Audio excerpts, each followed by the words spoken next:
SIM card hijacks with information going out there, your phone number should, it's because so much is attached to your phone, Right. maybe shouldn't have to be attached to a system. Case in point, just fun fact about industry. I'll show you. And while he shows us, by the way, I hit record. It's we're getting this out there. Welcome to OverBOTCH. We are diving in all to the Defense Matrix stuff, the new player experience. So we wanted to jump in. We have Richard for a limited time here. So we wanted to get his inside perspective on some of the like the voice and the AI and stuff like that. So let us know what you think here. Yeah. Yes. So I'll finish. So the phone number piece, I actually do see it as I think it is. It would raise a flag for some people based off of the need to give a phone number to a company. That should always be optional. Good example. So these are my business card. Oh, it's too bright. It doesn't work. Okay. Oh. I don't have my phone number. I don't put my phone number on my business card because why does anybody need my phone number? Sure. And think about it. Your phone and how many people use 2FA to phones, which you shouldn't use because you can do a SIM card hijack, right? But how many people do 2FA to a cell phone? So when you think about it, you're giving information out there that is only being used for identification when there are many, many other ways to potentially do this. But now that said, again, I do see also why there's a benefit, but it is a thing. There is a legitimate discussion to be had about, should you have to give your phone number to people or a company? Right. Can I trust them with all of that information? So we'll leave that out. So hopefully they hash everything properly. But the voice analytics thing, I know a lot of people read this and they say, oh, they're going to be listening to everything that we say. No. Okay. So here's how voice analytics works. In a little short history. It's very old. It has been around. You know, I have more gray hairs than both of you, or in some cases, just more hair. You just have more hair in general. More hair. Yeah. No, but so you may remember a piece of software that existed. I think it still exists, called Dragon Naturally Speaking. No, I am unfamiliar with this. Google Dragon Naturally Speaking when you get a chance. Okay. And you'll find one of the very first software platforms that was released that was voice transcription for people to talk to their computers. So it would type up your Word documents and all that kind of stuff. Okay. It was awful. It was awful. It led to the worst written documents one can imagine because you're writing. As you'd expect. Being verbose does not necessarily lend itself to creating good prose. Right? Right? All the things we learned, Plex, that I feel aren't always put through other aspects of the North American education system. Just writing and speaking are different. Now, so all voice analytic systems at their core are speech-to-text systems. Takes what somebody says, runs it through an analysis, and then it outputs a transcript. So what happens in this system? Now, here's the problem. Recording something is cheap. That is simply the cost of storage. Voice analytic systems at their core, unless you've built your own, which most people will not do, right? You use open APIs, you use open systems, and you make them your own. You must run them through a process layer, meaning our podcast is recorded, and then we send the file to an analytics module. It then processes it, and their costing for every system is a cost per time. So price per second, price per minute, whatever it is. Right. And it's like 50, it's like 0.5, it's like 0.15 cents or something a minute.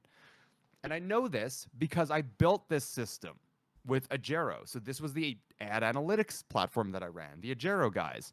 And what we did was we scanned streams when people were partnered. So Matt, I actually scanned your streams as a concept, as a test bed, right?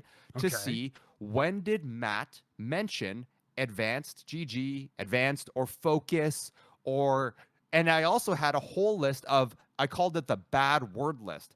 I scanned for F-bombs, I scanned for racist terms, I scanned for everything. Sure. You never showed up once in the racist term thing. Yes! But I can't tell you. You did say, I think you said shit a couple times. I do. I curse a lot. I'm going to test. This guy swears like a trooper. I do swear. But you know what we did was we tested for, did you mention the brand? And then did you say anything like what we called like the red flags, the things you cannot have? Because a brand would be like, Matt's saying weird things about, sure, whatever, so that's what you want to avoid. So we ran those analyses, and of course, with streamers, it adds up because we were looking at hundreds of hours. But generally speaking, it's not expensive. But you don't do it all the time. Very few advertisers and brands do this because there is a cost. What that list did, though, is it gave me a list of what I was able to get was I could say, here's a mention. It was an N bomb. Here's a slug, like the phrase, give me the closest 20 words. Here's a link to the video, and we would save the archived clip.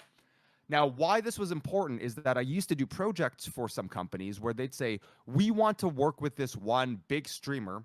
We know they're not rated PG, but we need to know, have they said anything that we might have missed that could be really bad? Because who has time to go through 300, 400 hours of tape? So I've done this, and I've done this with some streamers that, trust me, people would like know them, like they're household names in this industry. And one of them, I had to look up N-bombs, and I found like 100 of them.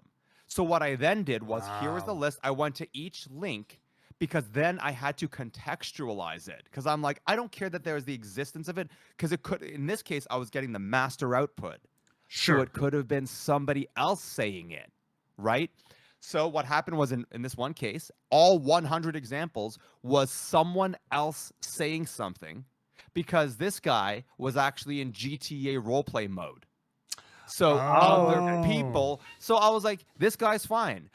So I told the client, the content of the stream is definitely not PG.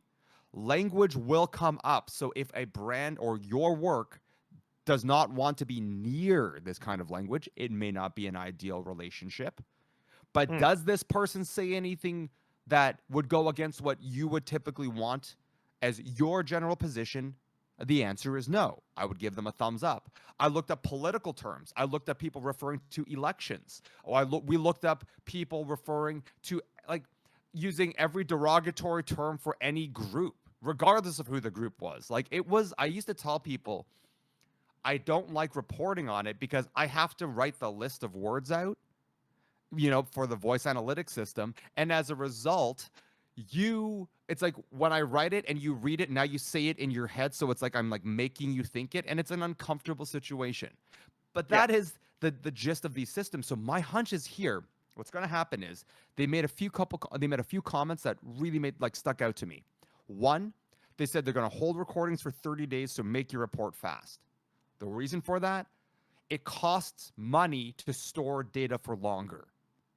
So what they're doing is all the voice recordings, all the voice chat, it is recorded and stored for 30 days, but it is not analyzed.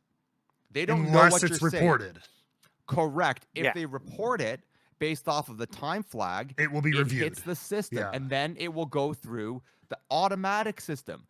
Did these words come up? And now you could get really smart and say, based off of the complaint, you could optimize for word searches, but you're just going to search everything. Now, if I design this system, what I then do is I'd say, does it show up? Okay, put it in context. Then you actually need a checker. You do need a person to go in and listen. And then what I would do is they said, okay, there's a problem here. What's the scale? I would then flip the switch and say, okay, run the analysis on this one person's past 30-day record of chats to see if it came up any other time.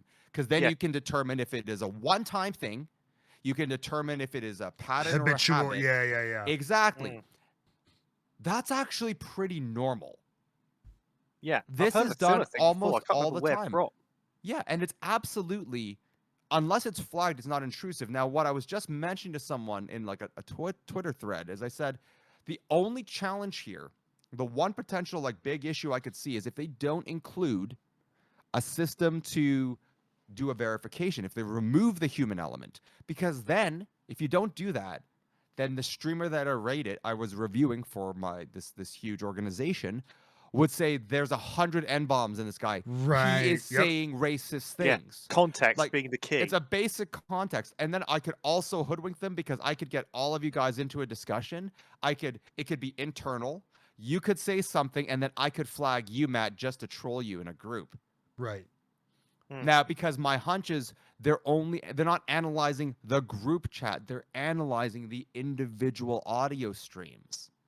So that you can see where this can be problematic. But I have to think they've thought this through, because this is not a new way of doing things. And I think people are thinking everything's scanned and compartmentalized. Like, trust me, they do not have the budget for that. I can tell no you, I can kidding. tell you how much it costs. Like, if you want, I could literally go and I could come back. I can tell you a month of scanning of like a couple hundred hours of voice. It's already in the thousands of dollars.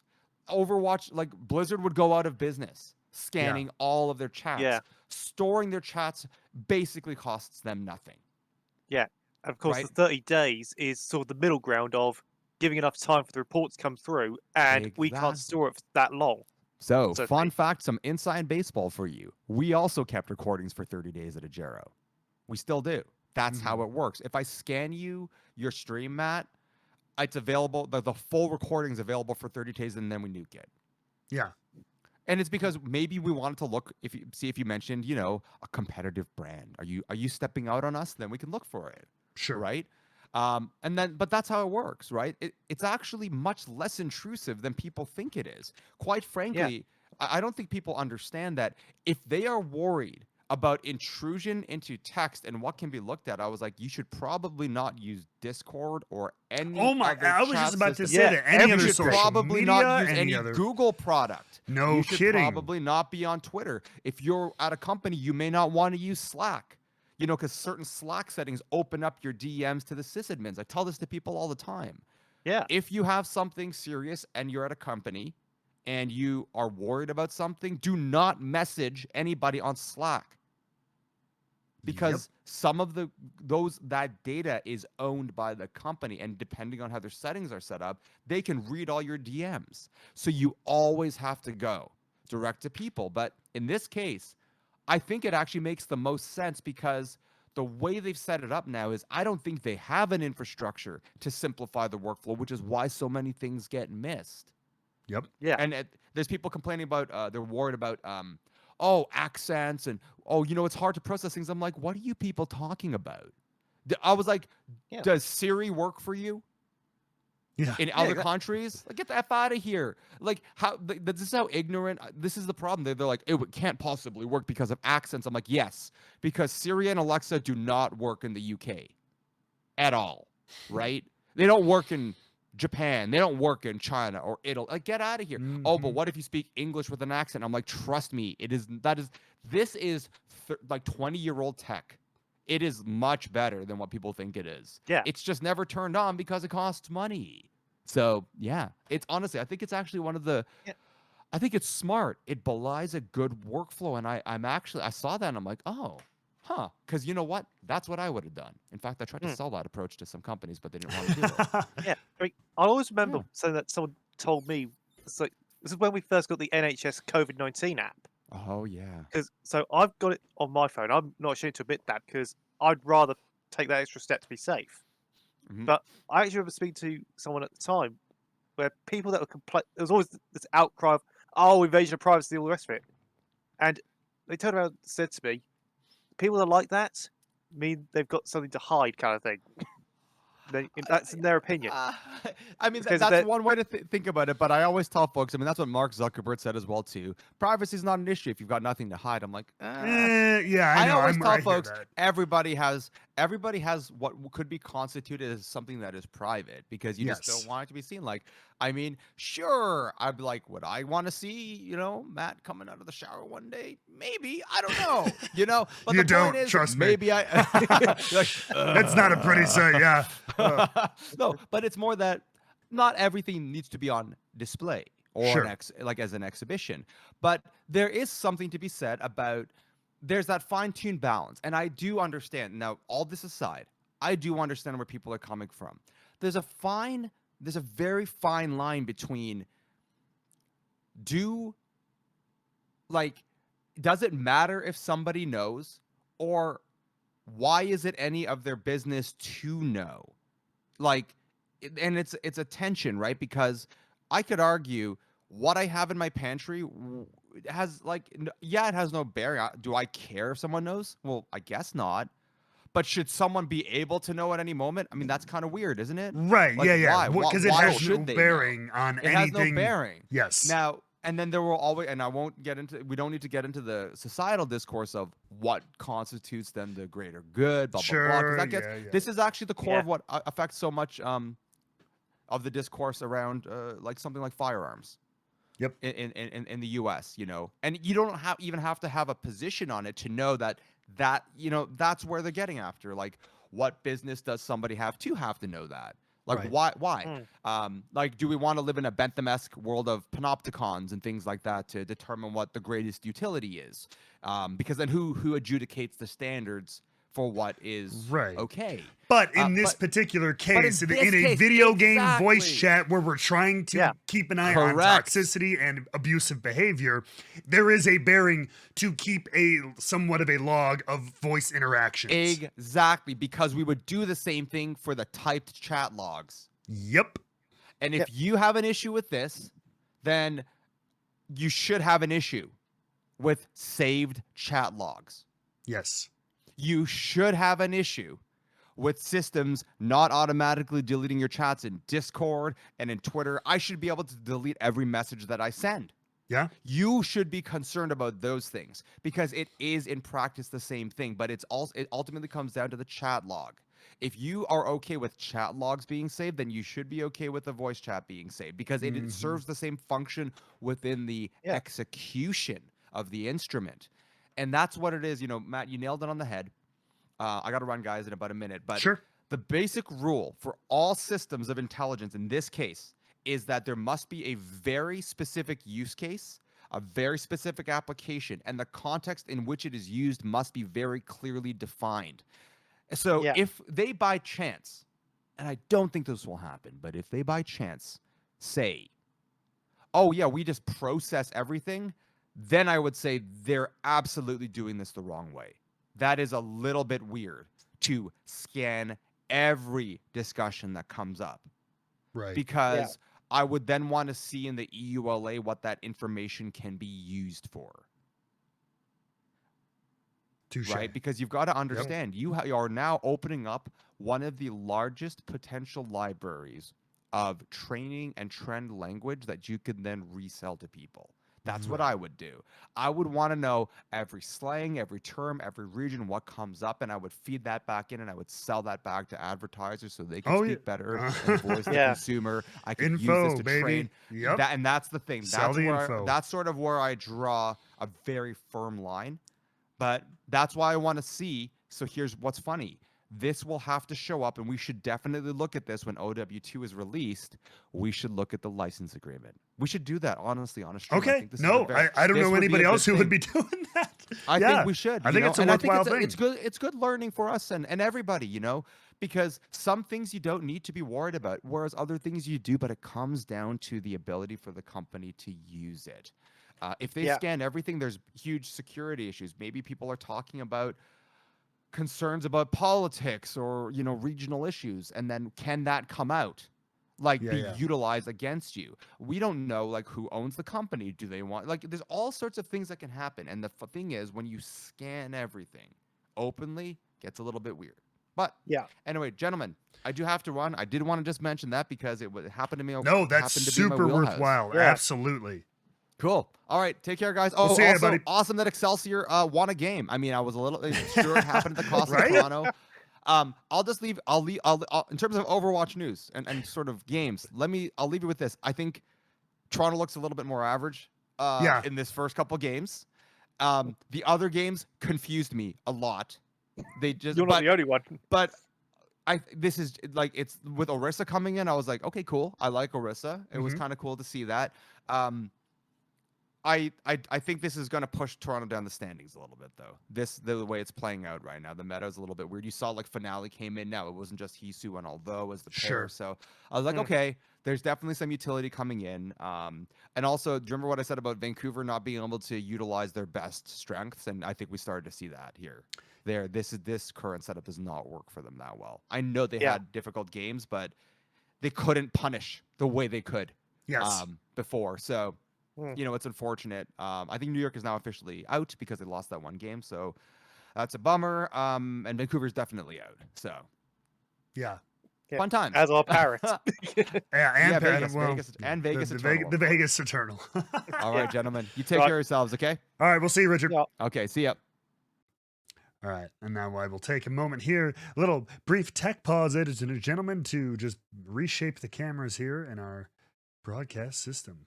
Let me get And then we Richard out can of there. take a big dump on Toronto Defiant. And then we'll finish up the conversation here too as well, because there's a couple more things in this event, but that was really great information from Richard, because honestly, of all of it, that was the part I had the least insight on, because I was like, it sounded like overall a good thing and everything like that. So it's great to get some more insight. Yeah, and that's kind of what I'm like. That was my big thing. Was like, I'm not a person who's just like, well, privacy's gone anyway, so who cares?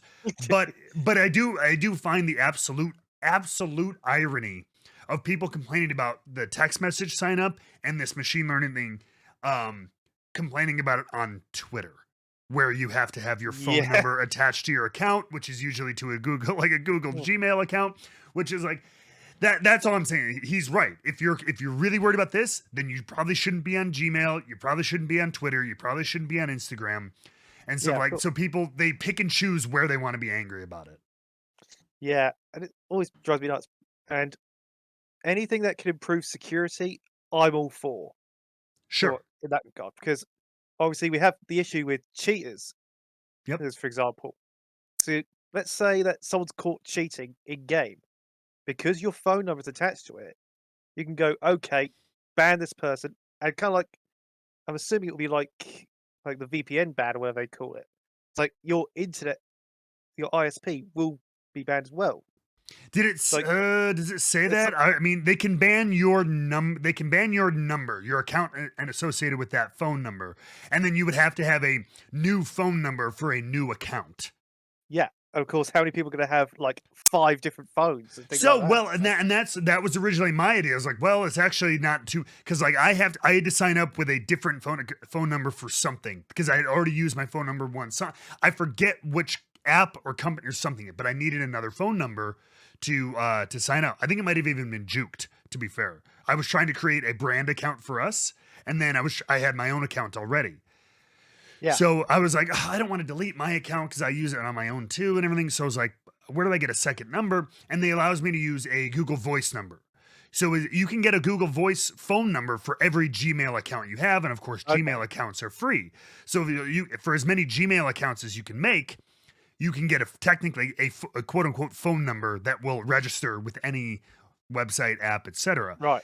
But the key thing here is at the end of the SMS Protect thing, where it says the phone number can only be used once, and certain types of numbers, including prepaid, which are like drop phones or burner phones, and VoIP, which is the Google Voice option, cannot be used for the SMS. So in theory, there might be some other options I don't know about because I'm not a complete scam artist, just a Likewise. just a minor scam artist.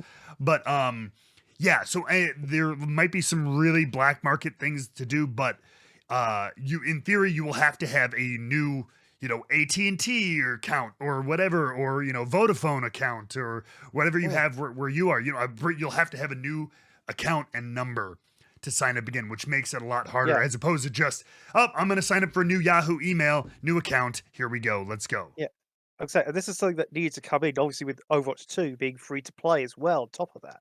Yes. And that's sort of the issue with a lot of free to play games. I was going to say, I'm like, I feel like, again, there seems to be this big blow up over Overwatch, maybe just because it's the new and it's about to launch. But I'm like, I think I don't play Valorant and stuff, but I know a lot of games have a similar thing. You have to protect it. So you have to have a phone number tied to your account. Or again, maybe not to that specific game, but like to your Riot account or to your, whatever the overall brand account is. So yeah, that, and especially like I said, I can't complain because I have SMS Protect, or like I have like Richard was talking about, two-factor authentication. Yeah, no, doing it through your mobile phone is probably not the smartest and safest. I'm taking a calculated risk. But I'm already Twitter, Gmail, all my, YouTube, Twitch, all those things are already. So like if I can't, you can't really pick and choose what you're going to be mad about if you already have those other platforms. Yeah, so it's kind of a pot kettle black situation, Oh isn't it? yes, very very much. But so all right, so we talked about a little bit about the SMS. Richard did a great job of talking about the machine learning that expanded even more than I've talked about. Let's talk about a little bit about the as everyone was calling it yesterday, like on streams, the FATU, the FATU. It almost looks like it almost looks like Tifu, but the first time user experience. So this caused a little bit, and this is one where I'm like, everyone who thinks I'm some like paid Overwatch, nobody's accused me of that, but like I'm not some like kiss up. I'm not like I'll get mad about things or whatever, but I also just try to like, I don't know, rein it in. So this is where I do see a little bit of the pushback. I get it, but I do think there's a lot of positive things here. So overall, really quick, the big takeaways from this, if you read it again, the whole article is on playoverwatch.com for those who are listening on the audio version. New players, this is new players, by the way, not if you already have if you have Overwatch, if you've been playing for years, none of this applies to you. So if you want to skip ahead or whatever, that's fine. Brand new accounts, whether you're trying to create a second account or this is your first time jumping in, you're going to have limited modes and heroes, which... This is what we were talking about this a little bit before broadcast. I think for if I'm a 12-year-old brand new player who's like, "Ooh, I heard about this cool game. I played a little bit of this and I don't know what this is." I like the slow rollout.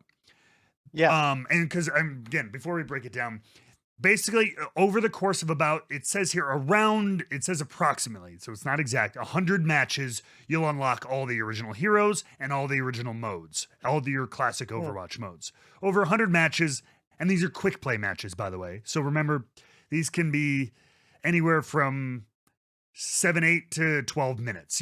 They're not crazy long. So over about 100 matches, you'll be able to lock everything in. And then the other big takeaway, and we'll get into more minutia, the other big takeaway, 50 quick play wins before ranked is unlocked. So they're no longer doing the leveling. So you get to level 20 or whatever. Like 50 wins before competitive gets unlocked. Which is very, very interesting. And I will say, I've encountered a similar system with Smite. So, for example, to unlock their ranked mode, you need to play 30 conquest games, which is like the main sort of League of Legends-esque game mode. You need to play 30 games, but you also need to have Mastery level 2, or I think it's like 20 or 30 characters. Okay. So it's a similar system there. So it's something I'm familiar with, so to speak. Yeah. But I mean, this general sort of will ease you into things makes sense to me. Yeah, I think so. It's not a case of, okay, here's every character, good luck kind of thing. Figure them out. They're saying, no, we're going to give you X amounts. They will gradually say, okay, we'll start you with damage heroes, for example. Let's give you Ash, Tracer, and let's say... Cassidy. Yeah. So they start you with those 3. You play a couple of games. Okay, here you go. We'll give you Farah. We'll give you say, Hanzo. So things like that. It sort of gradually builds it out. So you can, over time, say, learn Ash. So get used to her. Learn Cassidy. Get used to him. And so on and so forth. So it's gradually increasing your knowledge of these characters. Rather than just dumping everything on you and expecting you to say, oh no, they're running Farah. How do I counter it? This character. Right. No, it's not working. Quick, go to the next one. Right. But of course, we know that typically with Farah, you want a hard hit scan. And it's a typical counter. So it teaches a lot. It does. And so I think as somebody who, like, I'm not a day one Overwatcher. I came in about 2 years ago. And so like I right when the content dried up. It was overwhelming. The modes, not so much. I mean, there's only still only 4 key game modes. Like that's not overly overwhelming. The heroes is the main thing. Like, oh my God, there's 12, 15 damage players. There's all these, it's a lot. So I appreciate that. What we were talking about a little bit before the broadcast was for a 10, 11-year-old who's new to gaming and new to online gaming, I feel like this could be really good. I think if you're someone who's maybe just hasn't played Overwatch or wanted to come and give Overwatch 2 a try, and you don't have a Blizzard account anymore or whatever, so you get a new one, blah blah blah. But you're a Counter-Strike player and a Valorant player and an Apex player, and you're like, all right, sure, I'll try the new Overwatch. And so like you don't really need that much hand holding. The idea of being like, really, I get like 3 and now I have 5, and now it's like, oh my god, it's like a slog just to get modes, just to get heroes. I could see that for your experienced general gamer being like a little bit of an eye roll. So what I would have loved to see, and I don't know if they can do, I think there should be an optional like tutorial as core, because I do think a better tutorial would help for first time something users. I've always advocated for. Yeah. Not just Overwatch, but in any online game, you need a mode that actually teaches the game rather than go, here you go, this button shoots, this button reloads kind of thing. Yes. I want to see these games have an actual deep tutorial system. Yes. Because that's something, because especially, let's take League of Legends, for example. That's a very unique entity in that you have to manage your lane. You then have to know, okay, we're X amount of time in, I need to start rotating, things like that. It's like little nuances and things like that. That's what these games don't really teach. True. So, but I will say one counterpoint to that is these games, as far as like team strategy, those are nuances that you can't really teach, because number one, everybody has different strategy play style. You can't teach play style. That's something you're going to have to develop with like friends or your teammates over time playing. This works, this doesn't. So I get that that's hard tutorial wise, but I do think more than a 5-minute shooting range tutorial with Soldier needs to happen. Like I would like from there, that's fine. That is the 101 mechanics. Let me have that with different heroes. And then I know they tell you like, oh, you can go try like the play against AI, right? You could do like the easy, medium, hard AI.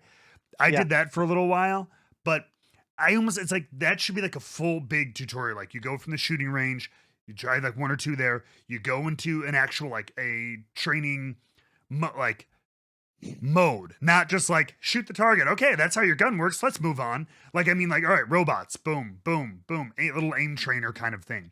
Then you move into a match and get like, hey, a control map against AI, easy AI kind of thing, blah, blah, blah.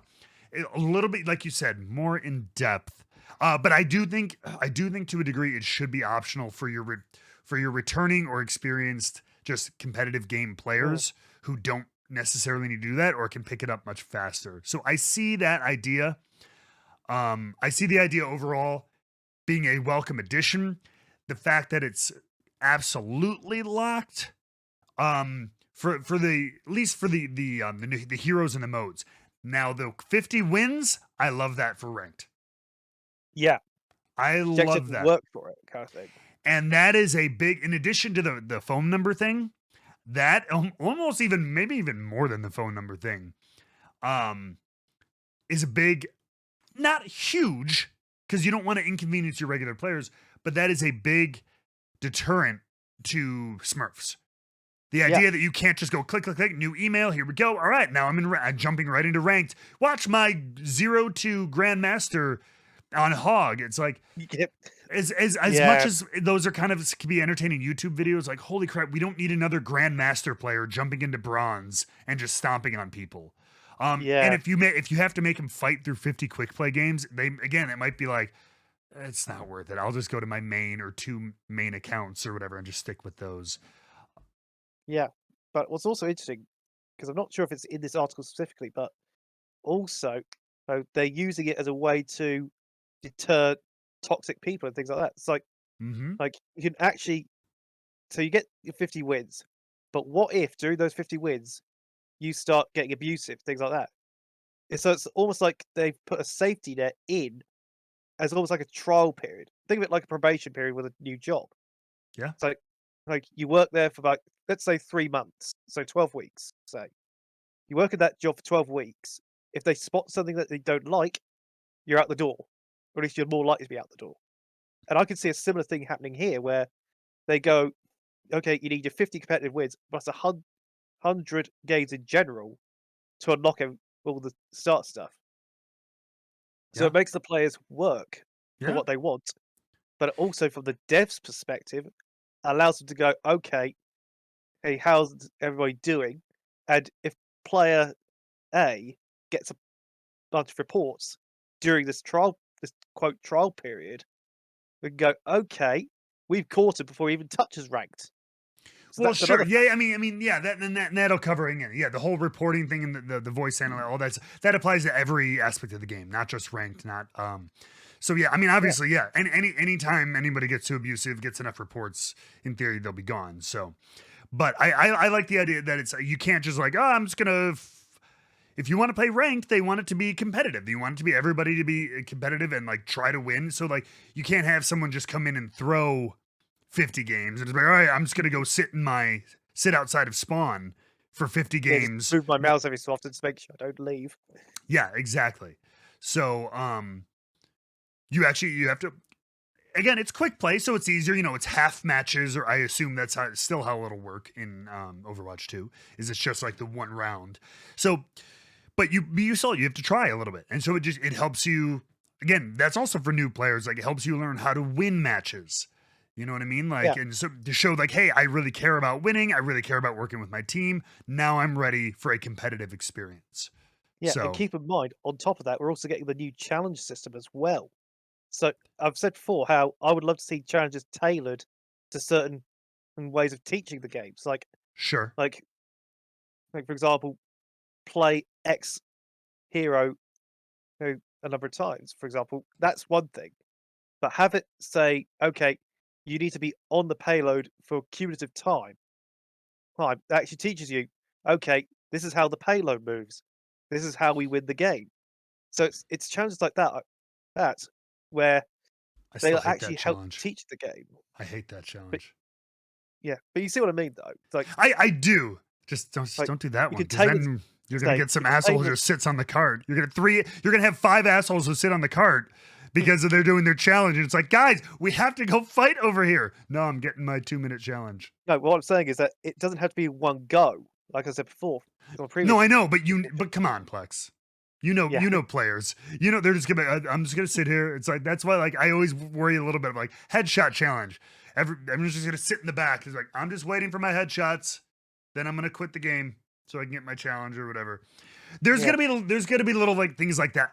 But overall, to what you're yes, the more got like where the challenges can kind of guide you. But again, at some point, you are just gonna have to run out of. Yeah.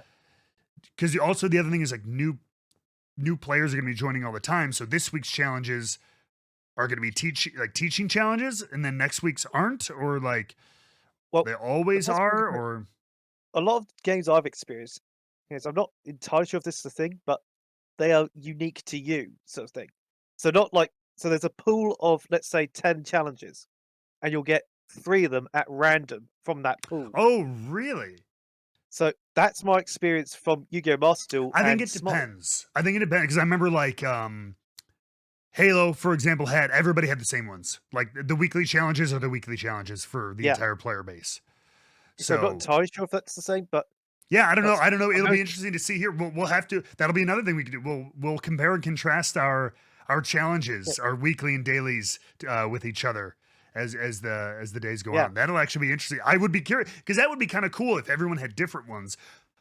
yeah, But regardless, I do agree. Whatever they are, the challenges. I hope they are designed to like they. I like challenges that are things that like they are part of your regular day like play as it is. It shouldn't be something you have to like yeah.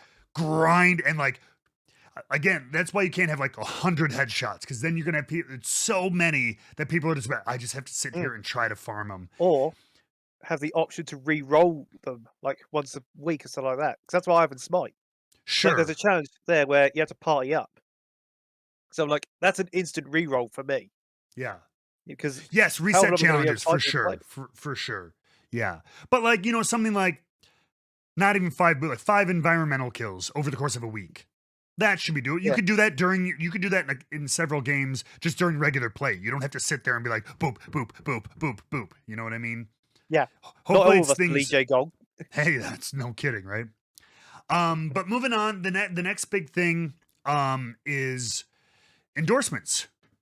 they are taking away the endorsements, right? Or no, they are changing them Or around. improving them, I believe. Yes, there will only be a single endorsement category per match rather than 3 of like shot caller, good teammate. But so basically you're saying it's either attaboy, high five, or not. Which I think makes sense because here's the thing, it didn't mean anything. Whether you were a shot caller or a good teammate or a good sport or whatever it was all the same amount of XP points. And like it might have been some weird thing in the background, but nobody ever noticed anything. Everyone just did random shit for each other.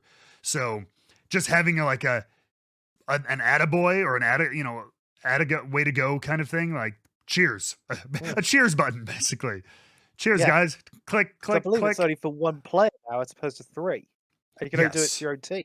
You'll only be able to endorse players on your team. Yep. Yeah. It's actually absolutely good because it actually says to you, okay, who genuinely was the best performer on your team. Yeah. So you have to. Yeah, you're basically playing MVP. You're playing MVP, right? Each match. Who did you think the match MVP was? Cool. Yeah. So it's a healthy change, actually. Yeah, I think it is too. Scroll further down, you see the whole competitive match screen. They're taking away a lot of the things that people will turn and go, you're that portrait, you suck, kind of thing. That is another healthy change. So this one, I could see I did see 1 point, but I think this is a pretty small pushback, to be fair. Somebody brought up the point of, I understand why they're removing the borders. And this, again, for those who are listening in audio and can't see the article, again, you can look it up on playoverwatch.com. They're taking away the pre-ranked match where it used to say like your team, and it was like a bronze, silver, bronze, and you would have everybody's little medals. They're taking that away, so you literally just see the name. The idea to remove toxicity and people making prejudgments. Oh God, so and so's silver and I'm gold. Oh God, we're gonna have to watch out for that guy. So the pushback though but this is assuming you're not an asshole, was the idea of like, hey, if I'm in a game of like plats and we see somebody who's gold, our tank is gold.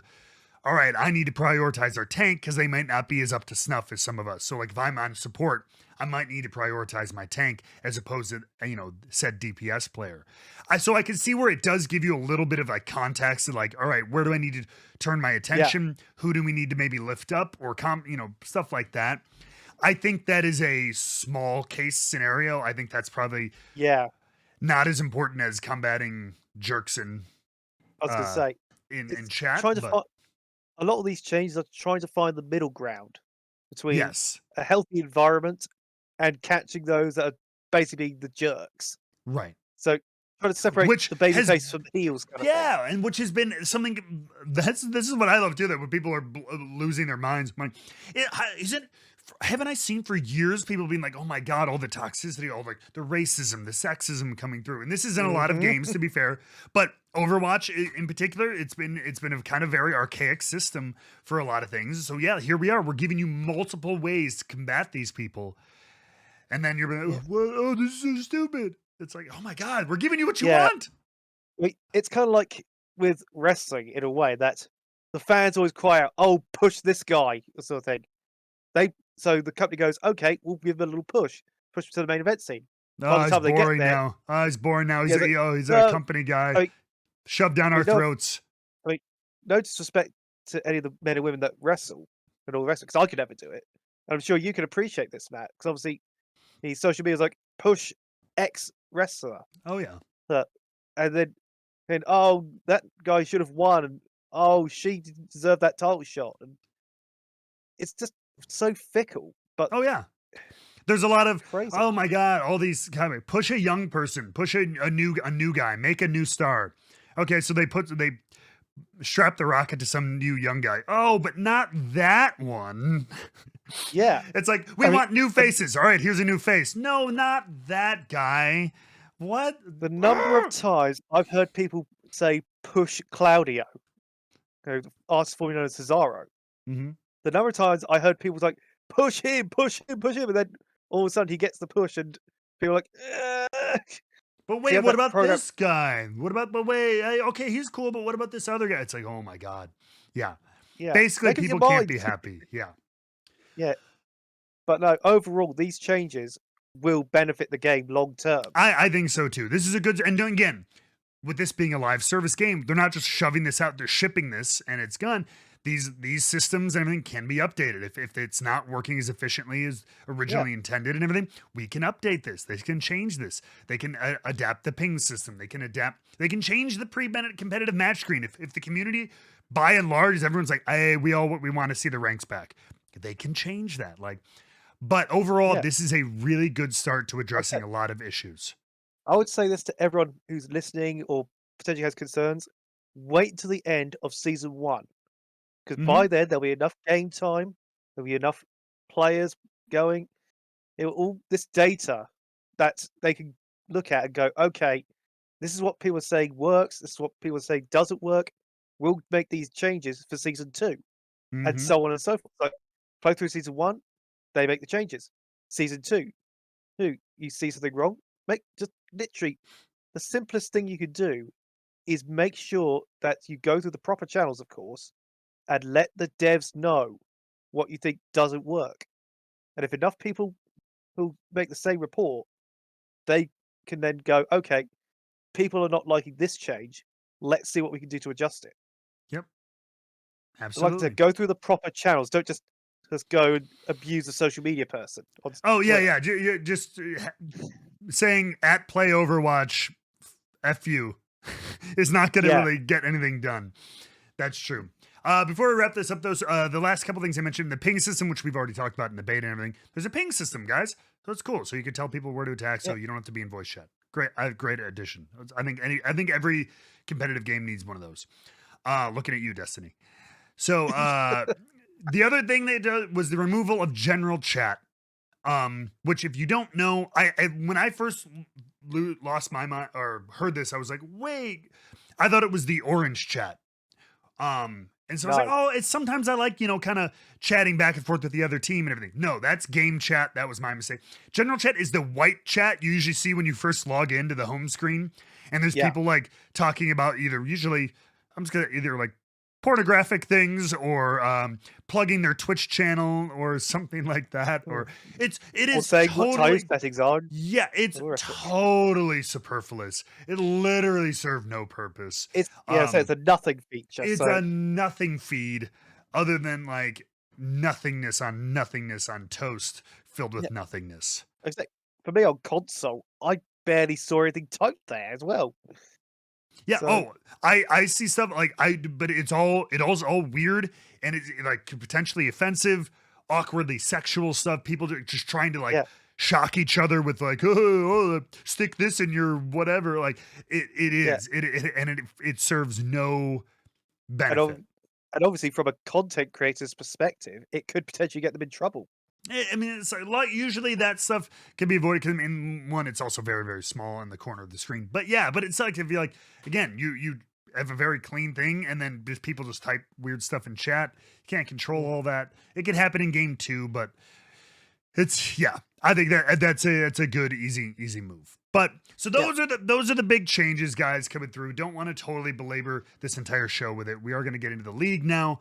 But like I said, I think good stuff. Oh, and before we for those who did wonder and we don't know, Overwatch 1 will go offline Monday morning, October 3rd, approximately 9 a.m. Pacific. So take that and change it to wherever you are. For me, that is 11 a.m. Central Time, noon Eastern, which makes it 5 p.m. your time, 6 p.m. GMT, Yes. Because I'm 6 hours ahead of EST, sorry. Yes. So that'll put you there. For October 3rd is when servers will go offline. And then an anticipated launch, things can change or whatever, but hopefully about noon Pacific time on October 4th. And there will be between now and then, starting, I believe, Friday, September 30th, you could do your pre-launch download to get ready for it. It's a 50 gig download, so it's big. That's for PC players, I believe. I don't know what the deal is for consoles. So I haven't checked yet, so I wouldn't know. Yeah, I don't know if consoles can do preload, the pre-launch download, in the background. I don't know. That might just be a PC thing, but that's available on Friday to all the PC players. So What are the odds that we'll have to stare at a black hole like with Fortnite? They're guys there. remember that? It's. I don't remember that. Again, I'm not a Fortnite guy, but like, if you're talking about like on Yeah, launch, for a whole launch event, they took the servers offline and they just put a picture of a black okay. hole, and there were I'm millions of people watching this black hole. It was hilarious. And I just thought to myself, you idiots, you're just watching nothing. oh yeah. Go and do something else for a bit. Nope. There you go. They got to be there for moment second one. But we'll see. I intend to be on the servers on Monday morning when they go offline. I just want to see what happens. Well, hopefully doing an emote dance on Lijiang Tower, and then they'll boot us out of the game. But let's get into the games. This is an Overwatch League podcast, first and foremost, of course. And we had the start. Really? I know, right? You couldn't tell. But we had the start of a new stage. And A new meta. I would say a new meta, but like there is no real hard meta. There's a couple of key choices for a lot of games, but what I love is that there is no hard meta. It's very more akin to the kickoff clash. And, Yeah, that's what it felt like. Yeah. So So more battle cattle, thank God. Orisa, not being We again, saw Orisa at last. yeah, not hard meta, but like very viable and useful for a lot of teams. So, I mean, yeah, Plex, I'll just let you start. I mean, who and or what stood out to you in this first weekend of play? Well, the first thing off is the Orisa play. But Yep. I was surprised to see that some teams, I think Boston at one point, they were running the Junker Queen as well. Yep. That actually stood out to me as well. So it seems like the tank position's in a really healthy place now, Yes. which by virtue of that creates the domino effect in the rest of the compositions. It's like we're seeing a lot more variety further down. It's like the support line. We saw a lot of Lucio, a fair bit of Ana, Yep. but we also saw the double flex supports. Yes, we The did. variations of that. We saw various damage combinations. So while there's still this sort of small pool of heroes, it's a lot wider than it was last time. Oh my god! And then there was a tweet from Sean Miller, which I shared in our Discord. I believe he said 32 out of 34 heroes were used this weekend at some juncture, even if it was just a quick flip. But almost think about that last stage, it was pretty hard locked to outside of a couple of outliers. Outside of a couple, the tank was pretty much a lock. The supports were pretty much a lock, out of the occasional flex support trial. Looking at you, Florida Mayhem. And then like again, your DPS was 99% Genji, and then either Ashe or Sojourn. So here, 32 out of 34. I believe it was it Bastion and Junkrat, I believe, were the only two heroes not played in the checkmate a bit early then. Yeah. Hey, there's still time. This one just got started, right? So yeah. But I mean, God, we saw Wrecking Ball. We saw a lot of Winston coming back. We saw Orisa as far as tank roles. Sigma, was back on Circuit Royale for some of these teams. That was a big Sigma map earlier on in the year. Yeah. And stuff like that. It was cool. Like I said, Dallas managed to break out. They call it Dirty Bubble. I call it the False Nine. With the Zarya Reaper. Yeah, Reaper coming back into the DPS a little bit. Saw a little bit of that action as well. Like his pellet projection, I think it was. Cool. Yep. I don't know what the technical term is, but he went from 8 degrees to 7 degrees, so it's a much tighter cluster. Diva as well got a buff in that most recent patch, and so she gets a little bit more playtime here. I will say this: what was interesting. So Coach McGravy of Florida Mayhem, he actually mentioned this in our Discord, that we're very much, for the most part, in an off-tank centric meta. So you'll see the Divas, the Zaryas, and the Sigmas more often than the other main tanks. Yeah. That's also because of Sombra being prevalent. So that was one, So it seemed like, while still plenty of room for variation, I would say the hardest meta play or whatever was probably in the DPS line. There was a lot of Sombra Tracer. Yeah. Like I say, because with Sombra, you can actually, if you use the Zarya bubble or the Diva defense matrix, there's a chance you could block the hack. Mm-hmm. Which is why we're seeing these kinds of things. Yeah. But obviously, EMP is just a board wipe anyway, as we call it in the TCG world. Yep. I mean, if you need to right, figure out And one thing you always see with a lot of meta comps in history of Overwatch is they'll have inbuilt counters to themselves, so to speak. Which is why Goats was so powerful, was that every hero in that composition could counter itself. It's like, oh no, you use Graviton Surge. We'll use Transcendence or Sound Barrier kind of thing. Yeah. And we're seeing a little bit of that in this map, but it's still very open. And it's very much what resources you have. Yeah. It's like with Justice, they did run the Orisa comp, for example. And it's basically based on the fact that they had Kalios. And then Hunbin on Dallas Fuel, a strong Zarya, will run the Pulse 9. Yep. So it's very much tailored to your team. Yes. Which I think is really healthy. Way better. Yes, way better. Like, this is exactly what we talked about with, like, what Florida was trying to do last stage with the double flex. It fit their playstyle more. But it was hard sometimes to fit it into the square peg round hole kind of thing because of the meta was so locked on other things. But here, it does feel much more adaptable to like your playstyle. So yeah, Dallas Field ones that Zarya Hive Mind comp, it can work for them. You want to bust out your Orisa, you want to, depending on what it is, you can make it work, and that we saw that in some of the matchups. The big stars for me this weekend: Boston Uprising and Washington Justice. Yes, I'm with you there. Coming out of kind of nowhere, Boston had a 2-0 weekend against both. It was Florida. Wait, was it Florida? Yeah, Florida and Houston. Yep. So our team's lost. Yeah, that was one of those ones where I would thought it was a pretty. I thought Boston has talent, especially with the recent changeups. I'm like, this will be a good match, but I'm like, come on, we win, right? But Boston, dude, with Punk on the tank. And Crimzo back in the support line, Seekers doing work on DPS, and then Justice getting. Shock had a awful weekend. I was gonna say they are the surprise of the weekend in general. Yeah, they're the surprise. Yes, absolutely. 0-2 to kick off, and against Boston and Houston. No, they lost to Justice. Excuse me. No, I'm still stuck on Boston beating us. Justice. No, Justice. Taking out and then Houston.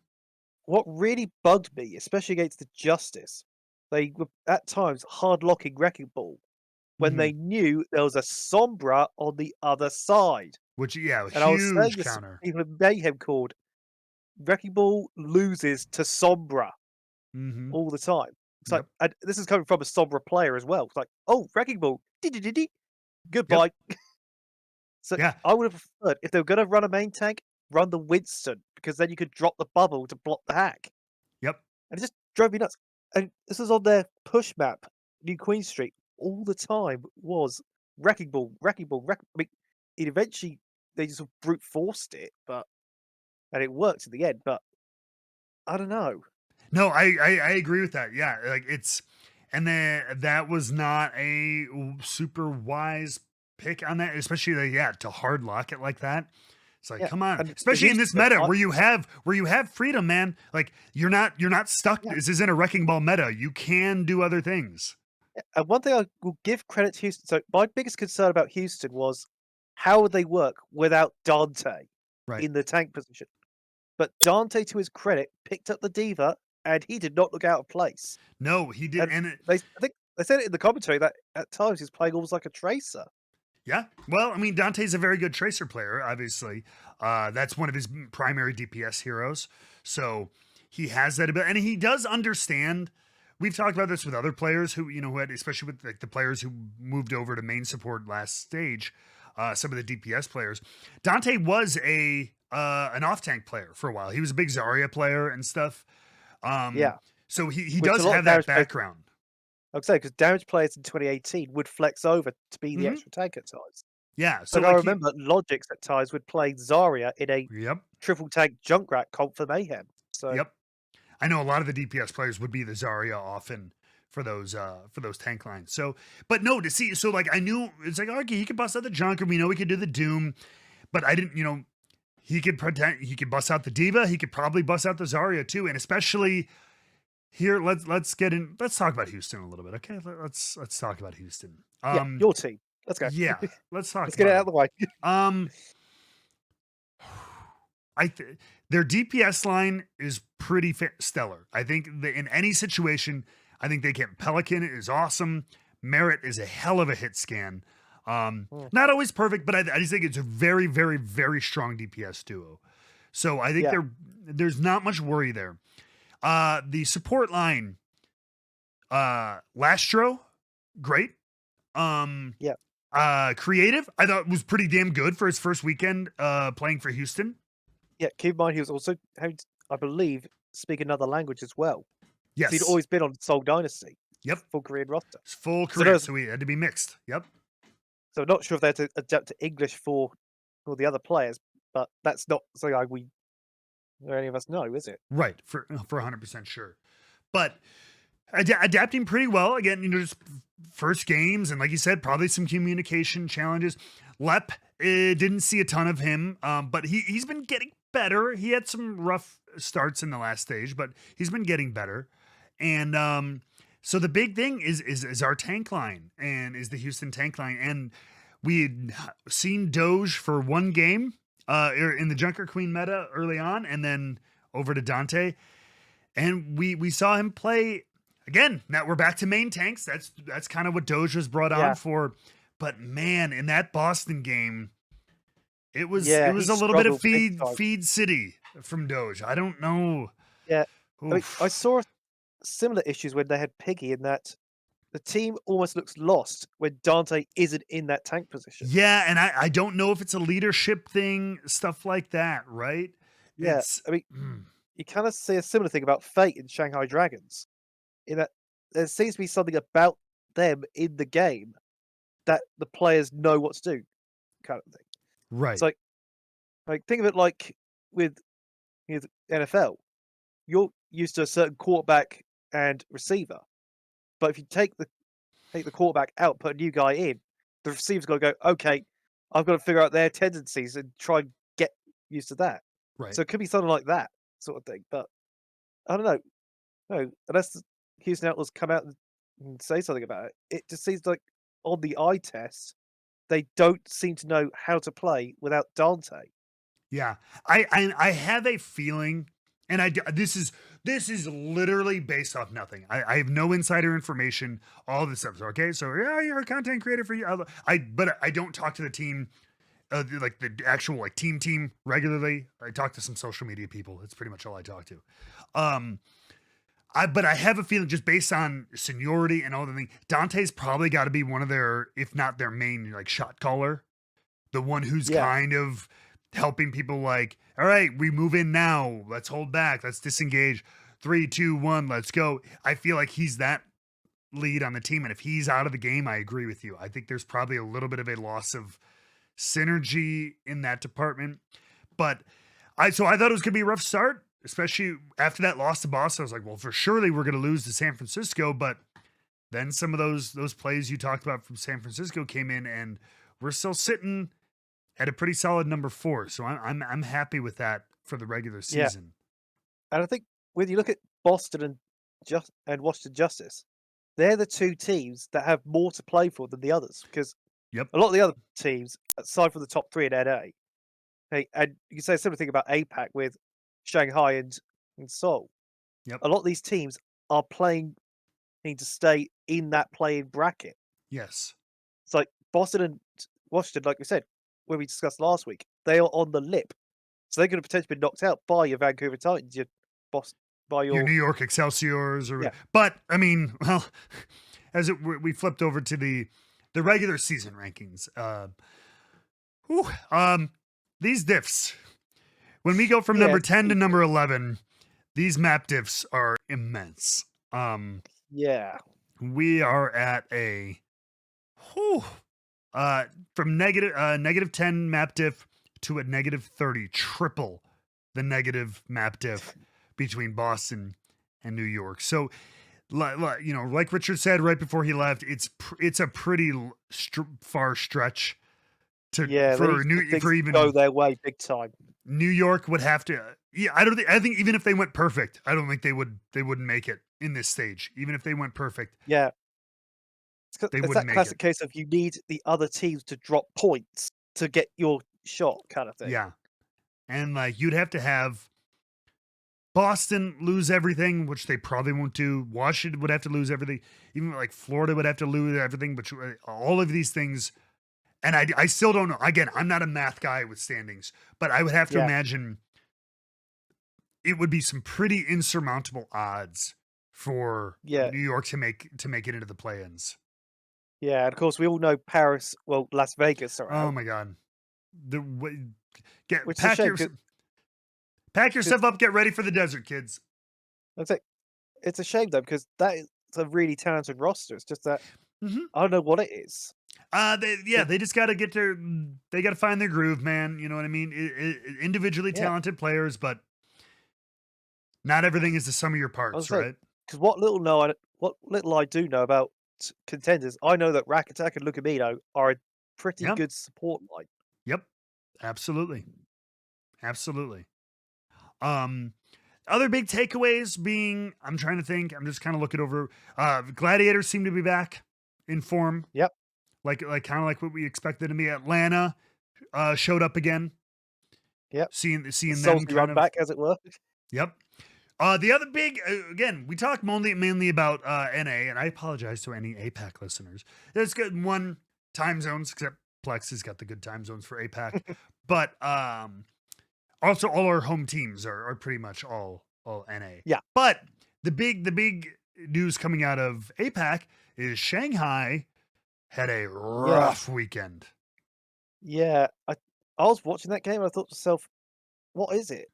It's Which something game? you just can't put your finger in both of them. Like against Seoul, that's forgivable, but against Guangzhou, it just seemed like Piggy was the upgrade they needed. Big time. Yes, that's right. We finally saw the debut of Piggy on Guangzhou, which really seems pretty clutch. And I also did see, I believe Custa. What was it, Custa? And I'm sorry if it's not. Somebody is doing a content piece or video piece on how they think Guangzhou actually has one of the more underrated backlines as well, support lines. Oh yeah, I'm with you because that's the ex Chengdu Hunters backline. Mm-hmm. So because Xerneas was Evelto previously, and obviously you got Faraway, who I will admit I had my doubts over because he was normally brought in as a Zen specialist. Yep. For Chengdu, but he's starting to get better. I'll give him that. Yeah. I think that Piggy could be the missing piece of the puzzle. I agree. My only question would be is that let's say they qualify for the play-ins. What if on that patch a main tank is better? Because they've got 2 off-tank players now. Mm-hmm. So that would be my only concern. But even then, Piggy actually put in a good shift on the Winston against Shanghai. He did. He's up against Fate, who is regarded as one of the better Winstons in the league. Yeah. It'll be interesting. Poor APAC has with the fewer teams, has the poor advantage of play-ins are everybody except the last place team. So you're just the one lonely team. If you don't make it, literally everybody else makes it. But right now it's Guangzhou and Valiant, and Guangzhou are looking better, but they have to, if they struggle a little bit and Valiant pops off a little bit, they could swap very easily. And I just want to bring this up. So the Seoul Dynasty 3-0 against Valiant. Mm-hmm. Yes, it's a 3-0, but Valiant looked good. It was not one of these 3-0s where they completely sandbagged. No. Seoul were given a good test against Valiant. Yeah. And then, of course, Valiant went and said, "Hi, Fusion. Do you mind if I take you to about 5 and kick your butts?" Great. Yeah. So keep an eye on the Valiant, because they could potentially make a late surge. I don't disagree.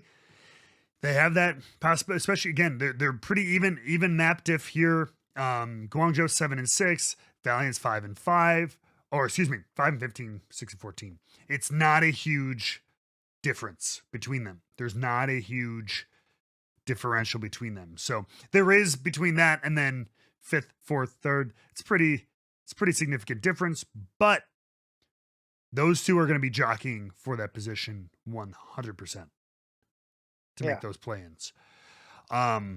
Dallas looking good. Dallas looking strong. Yep. Gladiators looking.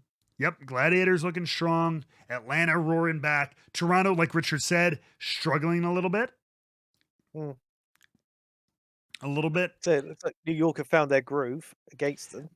Because I Kind will of. admit, I Yeah, don't think but anyone expected them to win. no, I don't think anybody expected them to win either.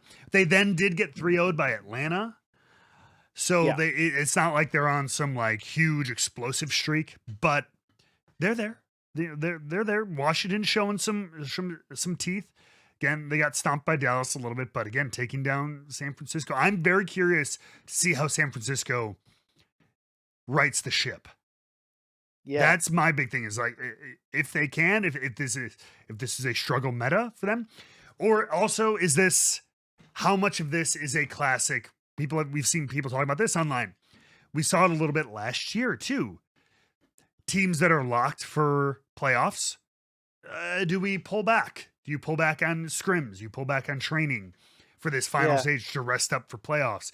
Go easy. Don't less pressure, less this, because you don't Yeah. have to win. You know what I mean? Is that a possibility, or is it maybe even an excuse? You know, like, oh sure, They gave it a good go, but like I said, it was the compositional difference. Like they didn't quite read what was going on right, very well. It's like right, wrecking ball into Sombra, you never do, for example. It's things like that where you wanted to see swaps made of their composition, but they didn't make those decisions. yeah. So I think decision making in terms of adapting to the opponent could be the big problem. But obviously, we're not coaches. We're just humble idiots, aren't we? We are but humble fools. That is very, very Yeah. true. And yeah, looking ahead to the week ahead. I mean, Apex a freaking coin toss at this point. Yeah. I'll just bring Good up on my Lord. side. So It always is a lot of these things. I mean, Soul I think will continue to be strong, but everything else is a coin flip. I think it looks like Dallas will probably have another good week. They have Vancouver and London. Shock have Toronto and Atlanta.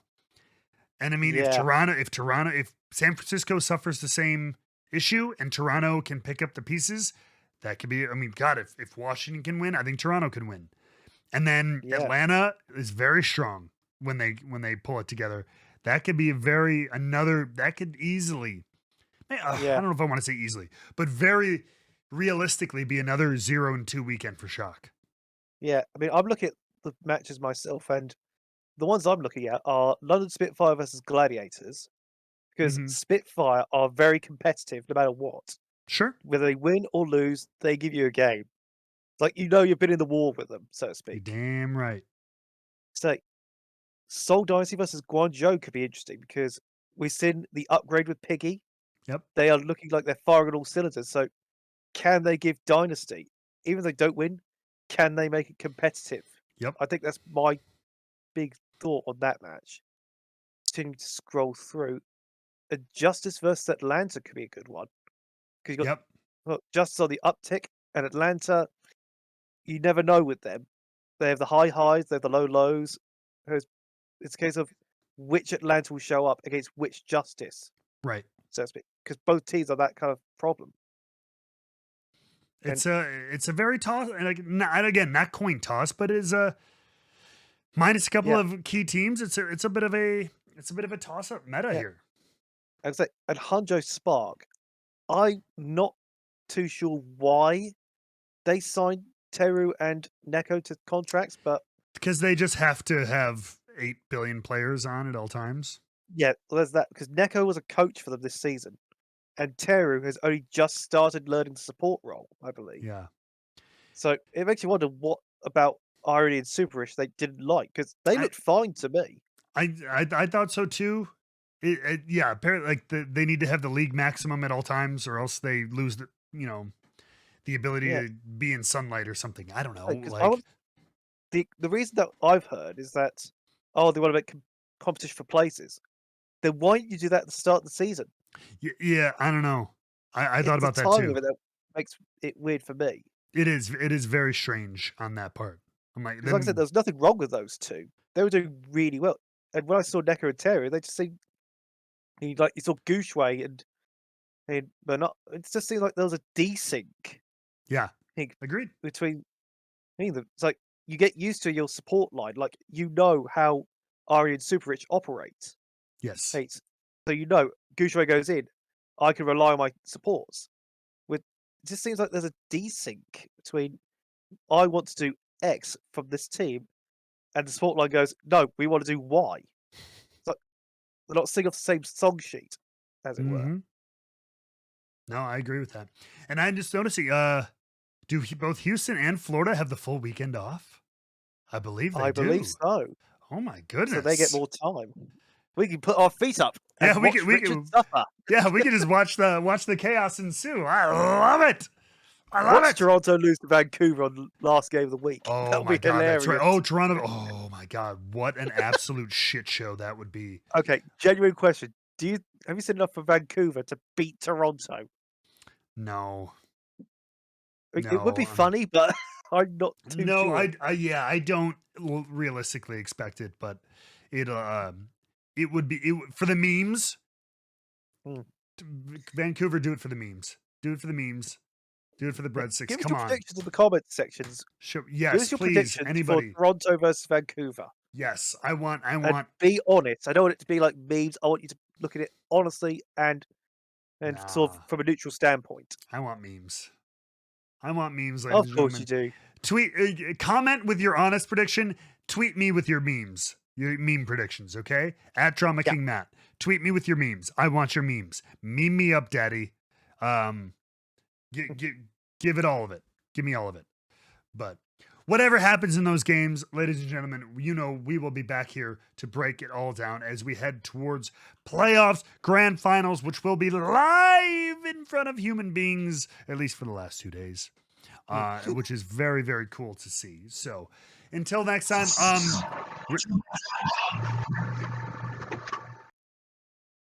Plex, did you just get run over by a truck? Oh God, did we lose Plex?